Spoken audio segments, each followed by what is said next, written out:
মধ্যপ্রাচ্যের আকাশে আজ যুদ্ধের ঘনঘটা। ইরান ও ইসরায়েলের সংঘাত এখন এক চরম বিস্ফোরণের অপেক্ষায়। ইরানের খাতামুল আম্বিয়া কেন্দ্রীয় কার্যালয় থেকে এসেছে কড়া হুঁশিয়ারি। তারা কেবল হামলার তীব্রতা বাড়ানোর ঘোষণা দেয়নি, বরং সাধারণ নাগরিকদেরকে সরে যাওয়ার নির্দেশ দিয়েছেন। সময় এখন দ্রুত ফুরিয়ে আসছে। সামরিক স্থাপনা আর কৌশলগত অবকাঠামো থেকে দূরে থাকার এই সতর্ক বার্তা ইঙ্গিত দিচ্ছে এক বড় ধরনের যুদ্ধের।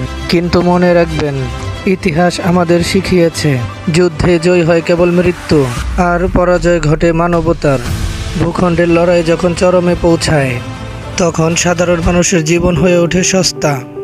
ক্ষমতা আর দাপটের এই খেলায় শান্তি আজ বিপন্ন।